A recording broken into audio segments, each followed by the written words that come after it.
दोस्तों नमस्कार, स्वागत है आपका यूट्यूब चैनल एबीटेक में। इस वीडियो में हम लोग बात करेंगे एससीईआरटी दिल्ली से आई हुई एक नई टीचर्स वैकेंसी के बारे में। यहाँ पर इसका रिवाइज्ड नोटिफिकेशन जारी हुआ है। अभी कुछ दिन पहले इसका विज्ञापन जारी किया गया था, जिसके बारे में मैंने डिटेल्ड वीडियो बना अभी 5 दिन पहले मैंने ये वीडियो बनाया था, जिसमें मैंने आप लोगों को बताया था कि यहाँ से वैकेंसी आई हुई है। अगर आप इसमें इंटरेस्टेड हैं तो आवेदन कर सकते हैं। लेकिन आपको बता दें, इस विज्ञापन में ऑफिशियली रूप से कुछ क्लरिकल मिस्टेक वगैरह हुई थी, जिसके कारण इस विज्ञापन को रद्द कर दिया गया है और अब दोबारा से विज्ञापन जारी किया गया है। यहाँ पर आप लोग देख सकते हैं, हम लोग ऑफिशियल वेबसाइट पर हैं एससीईआरटी दिल्ली की, और यहाँ पर जैसे नीचे की तरफ आएंगे स्क्रॉल करते हुए तो यहाँ पर आपको लिंक मिल जाएगा। देखिए, लेटेस्ट अपडेट के सेक्शन में यहाँ पर आपको मिल जाएगा रिवाइज्ड नोटिफिकेशन, जो कि 6 अप्रैल 2023 को जारी किया गया है। तो नोटिफिकेशन क्यों जारी किया गया, क्या क्या चेंजेस हुए, इस वीडियो में देखेंगे। और जो लोग ऑलरेडी आवेदन कर चुके हैं वो लोग क्या करें, क्या करना होगा। तो यहाँ पर आप लोग देख सकते हैं, विभिन्न समाचार पत्रों में 6 अप्रैल को भी ये न्यूज़ प्रकाशित की गई, आर्टिकल इसके आई हुई हैं कि क्या क्या चेंजेस हो रहे हैं और क्यों विज्ञापन रद्द करना पड़ा।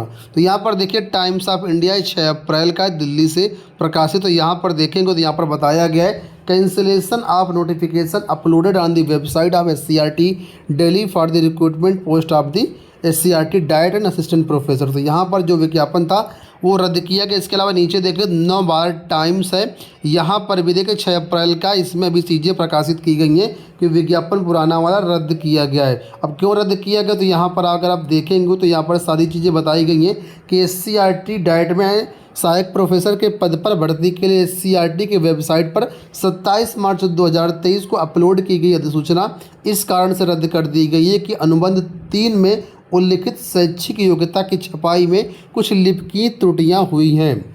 जिन उम्मीदवारों ने उपर्युक्त अधिसूचना के जवाब में पहले ही आवेदन कर दिया है, उन्हें अपेक्षित शुल्क के साथ वर्तमान अधिसूचना प्रकाशित होने पर फिर से आवेदन करने की आवश्यकता है। यानी जो लोग पहले आवेदन कर चुके उनको दोबारा से भी आवेदन करना पड़ेगा और फीस भी पेड करनी पड़ेगी। अब बात आती है कि अगर फीस हम पहले पेड कर चुके, क्या इस नोटिफिकेशन में एडजस्ट नहीं होगी। तो यहाँ पर साफ तौर पर लिखा हुआ है कि जिन उम्मीदवारों ने पहले आवेदन किया हुआ है उनकी फीस जो है अलग से रिफ़ंड की जाएगी। अब कैसे रिफ़ंड होगी, ये प्रोसेस जो है आपको वेबसाइट के माध्यम से पता चलेगा, न्यूज़पेपर के माध्यम से पता चलेगा और हमारे चैनल के माध्यम से भी पता चल जाएगा। तो अब क्या क्या चेंजेस हुए इस वीडियो में हम लोग देखते हैं। तो इसी में नीचे की तरफ आएंगे तो यहाँ पर ये देखिए, नया नोटिफिकेशन जारी किया गया है जो कि 6 अप्रैल की डेट में है। और इसके लिए बात कर लेते हैं ऑनलाइन आवेदन के। तो अब इसके लिए ऑनलाइन आवेदन आपके 8 अप्रैल 2023 शाम 5 बजे से स्टार्ट होंगे। 26 अप्रैल आवेदन करने की लास्ट डेट रहेगी यहाँ पर, और इसका जो एग्ज़ाम है जून और जुलाई 2023 में प्रस्तावित है। आपको बता दें, ये जो भर्ती है असिस्टेंट प्रोफेसर की भर्ती है, ठीक है, एससीईआरटी में। और इसके अलावा जो डाइट है वहाँ पर भी आपको भर्ती देखने को मिलेगी, ठीक है, इसी के माध्यम से होगी। तो सारी चीज़ें यहाँ पर दी गई हैं और ये गवर्नमेंट जॉब है, कोई दिक्कत वाली बात नहीं है। टोटल वैकेंसी की बात कर लेते हैं तो वैकेंसी में कोई बदलाव नहीं है। 99 पोस्ट पहले भी थी और अब भी है। कैटेगरी वाइज पोस्ट यहाँ पर देख सकते हैं।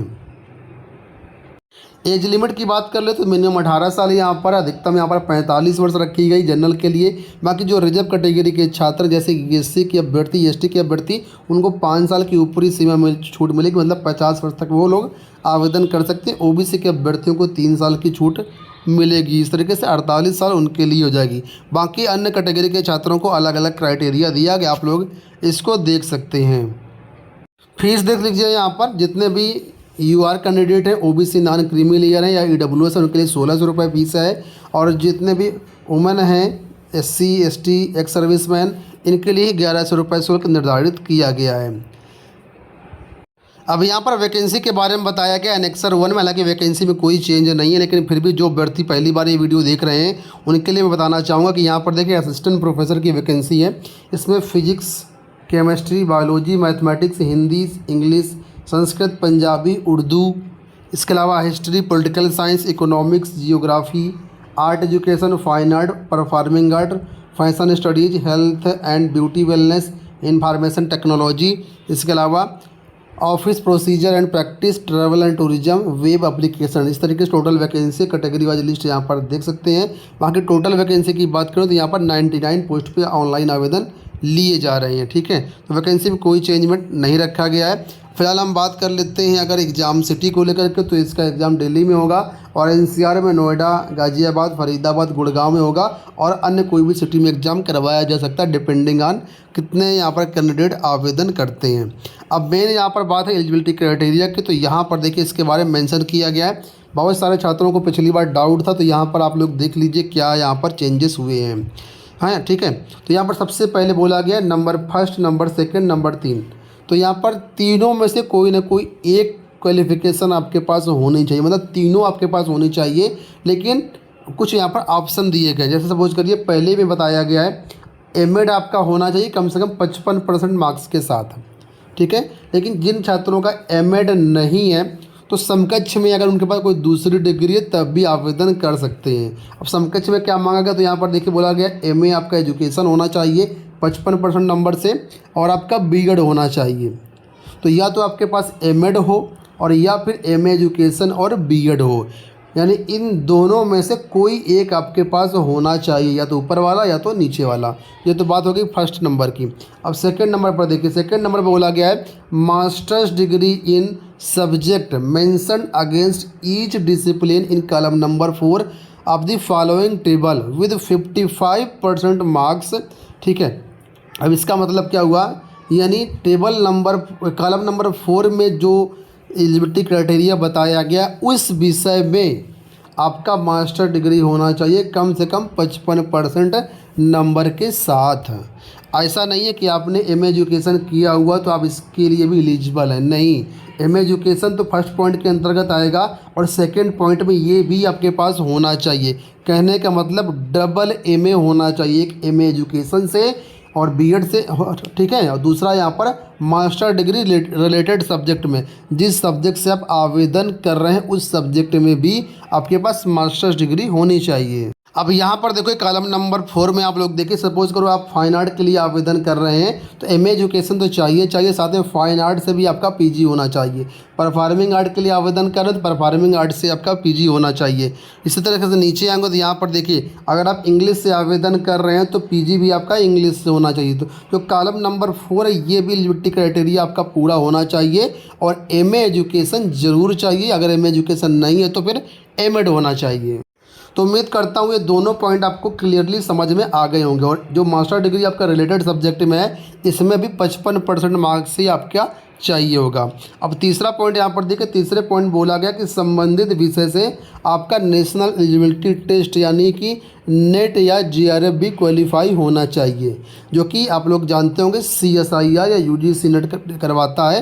तो ये भी आपका होना चाहिए। तीनों में से तीनों की तीनों चीज़ें आपके पास होनी चाहिए। बस और वाले में यहाँ पर एक ऑप्शन दिया गया उसके अनुसार आप देख लीजिएगा, बाकी तीनों चीज़ें यहाँ पर मांगी गई। तो ये तो बात हो गई एलिजिबिलिटी क्राइटेरिया की। ठीक है, बाकी जिसका नेट नहीं है पीएचडी है तो वो लोग भी यहाँ पर आवेदन कर सकते हैं। और सब्जेक्ट कॉम्बिनेशन यहाँ पर आप लोग दे सकते हैं। सिंपल सी बात है कि जिस सब्जेक्ट से आप आवेदन करेंगे वो सब्जेक्ट आपका पीजी में होना चाहिए। अब बात कर लेते हैं इसमें सिलेक्शन प्रोसेस कैसे होगा। तो यहाँ पर बताया गया है सिलेक्शन प्रोसेस जो होगा रिटन एग्जाम और इंटरव्यू के बेसिस पर होगा।